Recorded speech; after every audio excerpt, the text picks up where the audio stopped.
Il est midi, bonjour à vous. Dans l'actualité régionale de la mi-journée, Montpellier va accueillir 50 réfugiés afghans d'ici 48 heures. La ville s'était rapidement portée candidate auprès des autorités après la prise de pouvoir des talibans à Kaboul. En attendant leur arrivée, la municipalité travaille sur les conditions de leur hébergement en lien avec les associations. Je vous propose d'écouter un des membres fondateurs de la communauté afghane. Il y a un sentiment de solidarité totale et on est plusieurs Afghans sur Montpellier. On est très solidaires de l'action de monsieur le maire et on va être à ses côtés de façon à ce qu'on soit le plus efficace possible. Et j'espère qu'on sera là pour soutenir et accompagner monsieur le maire. C'est une mesure forte qu'a prise l'hôpital Saint-Clair de Sète au vu de la situation sanitaire. Depuis le week-end dernier, les visites y sont désormais restreintes, même avec le pass sanitaire. Une décision prise après la contamination de malades, probablement par des visiteurs. Le point avec Caroline Agulot et Sylvie Bonnet. Vous ne verrez pas d'image à l'intérieur de l'hôpital. À quelques exceptions près, les visites sont provisoirement interdites, y compris pour la presse. Les accompagnateurs sont interdits, madame. Plus le droit d'accompagner les malades. Voilà, il faudra qu'il y aille tout seul. Plus de droit de visite non plus. Une décision prise en cellule de crise après la contamination de plusieurs patients par des visiteurs. Des proches qui avaient pourtant présenté un pass sanitaire conforme à l'entrée de l'hôpital.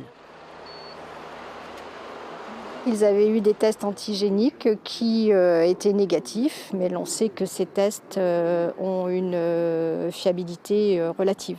Et donc, un premier patient a été contaminé, qui a contaminé son voisin de chambre, qui lui-même a déambulé dans le service et a contaminé d'autres patients. Seuls les patients en fin de vie et dans les services de maternité et pédiatrie peuvent encore recevoir de la visite. Les urgences, elles, ne font pas exception. Pour minimiser les risques de circulation du virus, les accompagnants sont priés de rester dehors. Je comprends que s'ils font ça, c'est qu'il y a des soucis, qu'il faut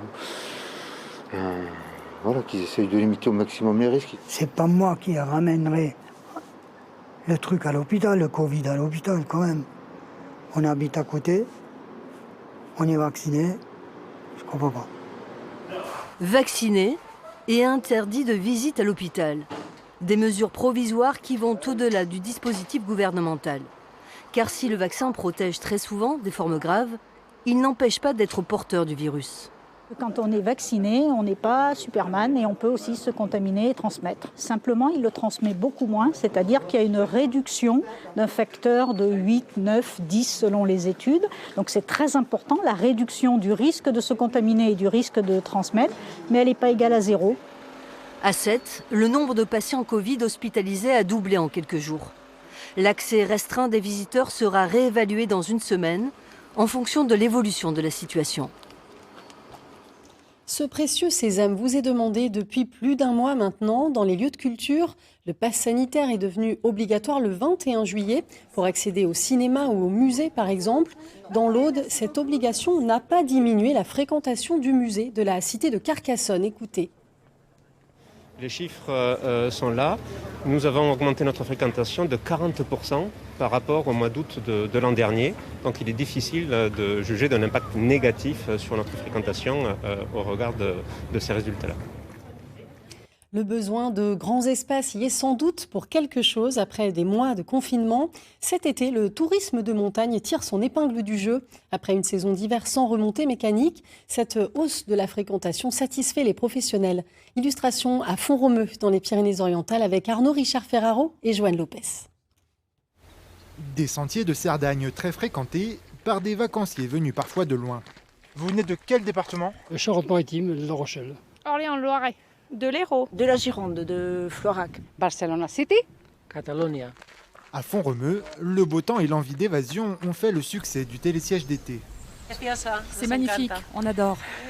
De fait, la fréquentation est bonne, elle a même augmenté de 30% par rapport à l'année dernière. Et pour vous donner une idée, on arrive à transporter jusqu'à 40 000 personnes sur un télésiège sur la saison, quoi.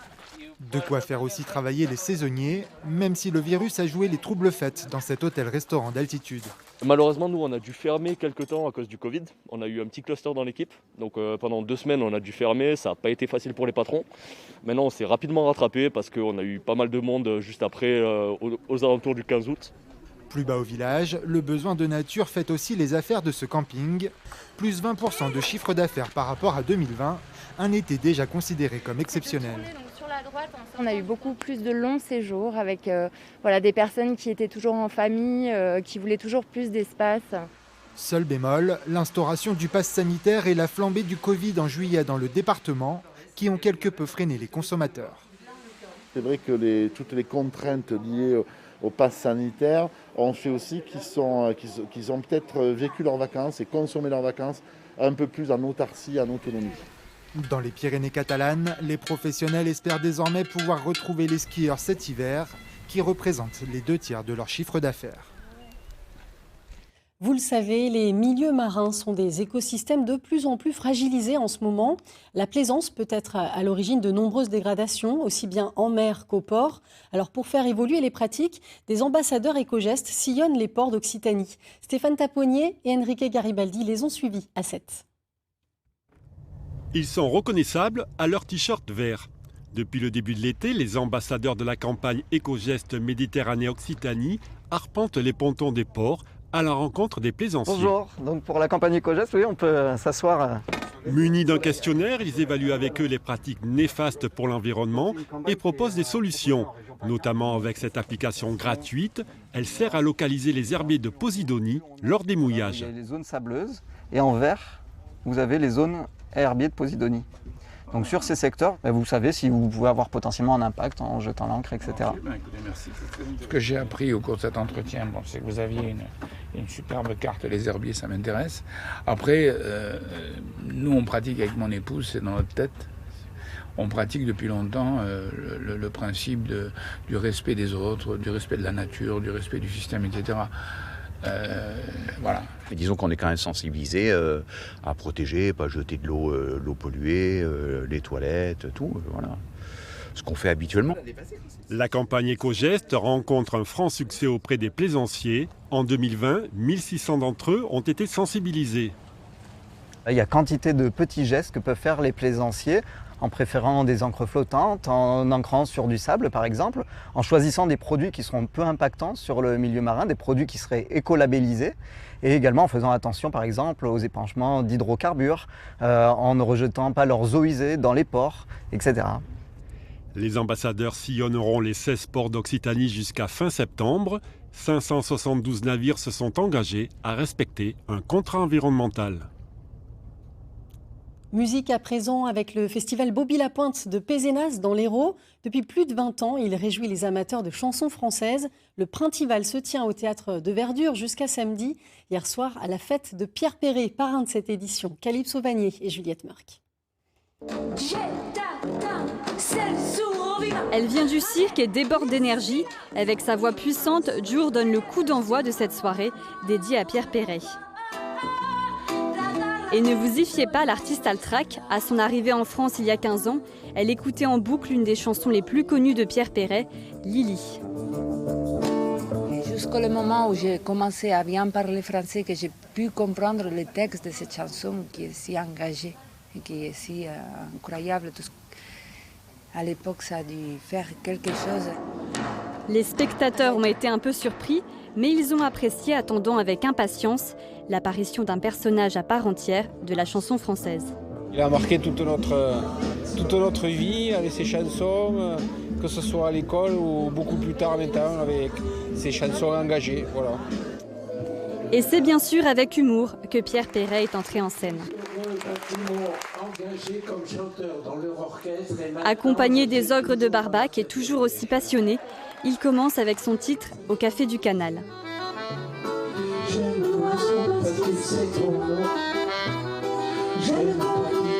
Moi, je dis aux jeunes générations qu'il faut être démodé comme moi, comme Bobby-la-Pointe, comme Brassens, comme Trenet, comme tous ces gens-là qui ont écrit des choses relativement intéressantes. Même je me mets en dehors du lot, si vous voulez. Mais Ça serait dommage de perdre ce type d'expression française parce que tous les plus grands ont fait des belles chansons. Et comme un bel hommage de la diversité de la scène francophone, Joe rejoint Pierre Perret et ensemble ils interprètent Lily. On l'a trouvée plutôt jolie, Lily. C'est la fin de ce journal. On se retrouve ce soir à 19h. Excellent après-midi à tous.